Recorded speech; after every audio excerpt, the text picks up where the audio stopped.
Àmín. Bọ́lá Ànábì lọ́dọ̀ Ọlọ́run. Sallallahu alayhi wa sallam. Gbogbo àwọn aṣíwájú mi tó ń bẹ níjòkó. Bàbá wa aṣíwájú wa Pọfẹ́sọ̀ Kéèké. Adama Allahu hayatahu. Àwọn náà ti wà nílùú. Bàbá wa Pọfẹ́sọ̀ Kéèké. Sallallahu alayhi. Odidi kọ́ńtì márùn-ún nìkan ní bẹ́ẹ̀ dábẹ́ àwọn nìkan ní UN. Inallah. Alifakaru Allah tẹ́fọ̀kà. Àwọn ni country director ní United Nations. Odidi kọ́ńtì márùn-ún bẹ́ẹ̀ dábẹ́ àwọn nìkan ní dárí gbogbo ẹ̀. Ọmọ bàbá alájà àgbà. Kò sẹ́yìn mà. Ọ̀pọ̀. Kílẹ̀ rò bí. Ọ̀pọ̀ bàbá. Ọmọ yẹn fáwọn ní àwọn tó ń lẹ ilé.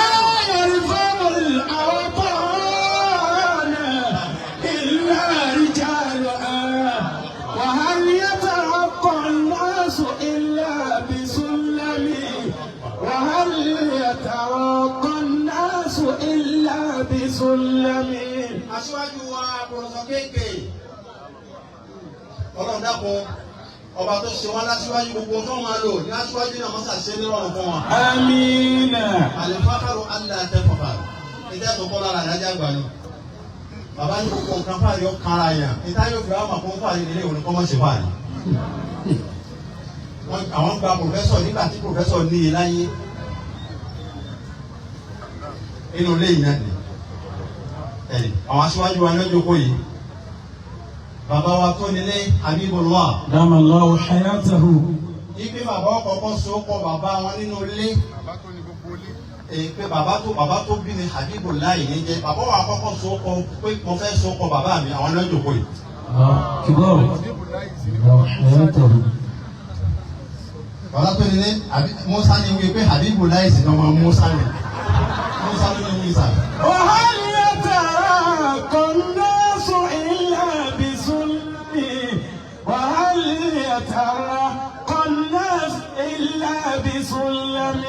Bàbá Muhammad ní ìyáde ní àwọn lọ́jọ́ kó yìí.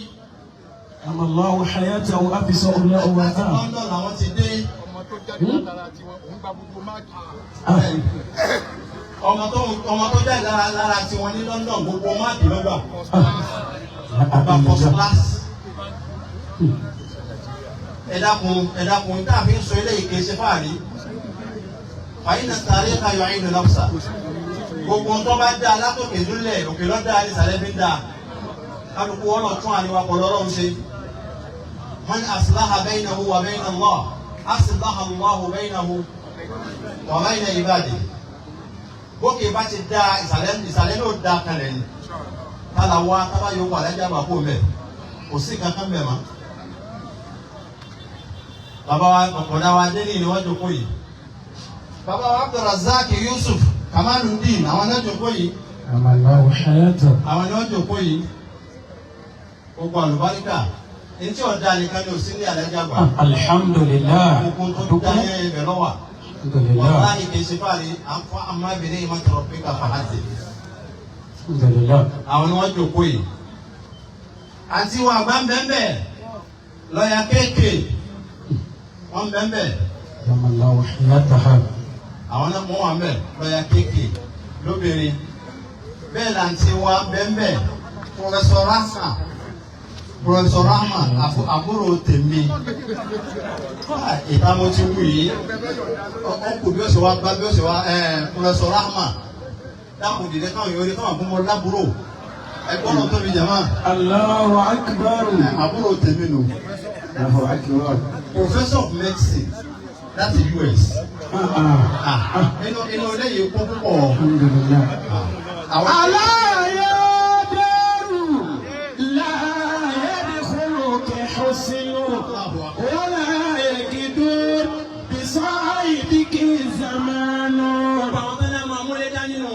Professor of medicine ní US. Obìnrin nípa. Bísọ́jì bá díjú náà wọ́n wá pé sí yóò wá ní wọ́lọ́ wọlé àlájá àgbà yóò sì yanjú ẹ̀. Aláyà dárú láyà ní kúròkè ṣùsínú wọ́lá yàgídú bísọ́jì bí kì í zamánú. Ọlọ́mọṣẹ́ àbọ̀ wa kẹ́ bàbá wa lẹ́jẹ̀ àgbà. Àmín. Ọlọ́mọ wa gẹ̀ wọ́n. Àmín. Ẹnjìníà ló dúró yìí. أدام الله حياته. Dr. Mahmoud bẹ́ẹ̀ nínú ilé ọlọ́run bàbá. Brọ́dà wa Engineer Abdul Gafar ọlọ́mọṣàbá wa kẹwọn. آمين.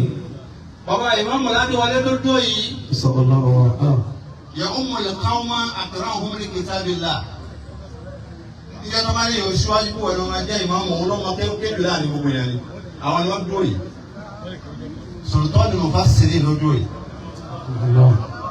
الله حياته. Láti jẹ́ tó bàbá wa Sultan ti lọ ìkan náà sì dàrú ọlọ́run sì الحمد dùn. لله الحمد لله. Ọlọ́run a dúpẹ́ fún ẹ o. Gbogbo táwọn yàrá fi dúpẹ́ lọ́dọ̀ ọlọ́run ni. Ọlọ́run ṣàgbọ́pẹ́ wa. آمين. Dákun gbọ́pẹ́ bàbá wa láyé àgbà. آمين. Gbàláyé dúpẹ́ aláyé kìámà. آمين. Bí ẹ̀la kan bẹ́ẹ̀ máa bí ẹ̀la kan inú ilé kún. كوكو. Inú ilé kún. ọ̀kan tí nínú àpòrọ̀ tó ń dá. alẹ́ yẹ́dẹ́rù ìyá yẹ́dẹ́kùnú kẹfù sínú ọ̀dà yẹ́gidú ìsọ̀rọ̀ ìbíkí zamanu.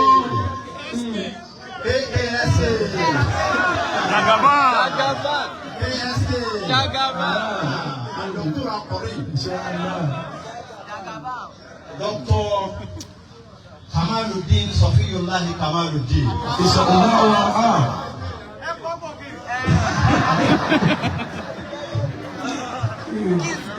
Bíyàn bá dúró lẹ́gbẹ̀ẹ́ rẹ̀ bíyàn bá mú òórùn yóò sì máa gbóòórùn màlá rẹ̀. Ní àdìmẹ́lá òun ti sọ ọ̀rọ̀ alájà àgbà náà ni. Ọlọ́wà dúpẹ́ fún ẹ o. Wàmá yẹrẹ fáwọn àwòtán náà ń dárí jálò hà. وما يرفع الأوطان إلا رجالها وهل يترقى الناس إلا بسلم. Bàbá ń pariwo inú ilé kan bá ilé àlùbáríkà ìlú ilé àlùbáríkà. Ẹ dákun wọn ní kí èso ògiri bẹ̀ ilé àríjálò àwọn èèyàn bẹ ní. Ìjọ táwọn amẹni ọlọ́run níjọ́ tó bá lọ tẹ́yìn òsì dàrú. Ọwọ́ àdàbí ìgbà tí bàbá ṣẹ̀ṣẹ̀ lọ lánàá. Ó ti lé lógún ọdún àtẹ̀yọ̀ kan báyìí tí bàbá ti kú láyé. الله رحمة واسعة. Àwa fẹ́ máa gba pọ̀rọ̀ wọ́n ní ẹ máa gba pọ̀rọ̀ sẹ́yìn títì náà lọ́nà yín. Bàbá ti dá nǹkan lẹ̀. الحمد لله. ẹsẹ̀ kan kí n kọ́. Ọlọ́run a dúpẹ́ fún ẹ o. Alhamdulillah. Dọ́kítọ̀ mẹ́mẹ́ Dr. Ọládìméjì ẹ̀rì Dr. Ọládì Sọláhùdín. Òun ni wọ́n sọ lóko bàbá lè la. Àdókòrò Sọláhùdín. Ìnjìníà bó ti dúró yìí. Ilé bàbá kún púpọ̀. Àmọ́ àlefákàrò Allah àtẹ̀fọ̀kà. Òpin fáàrí láyé ni kí fáàrí ó wà lára ẹ̀ kí ẹ̀ sì má ṣe fáàrí. Tẹ́ḿpìlẹ̀tì bàbá nù.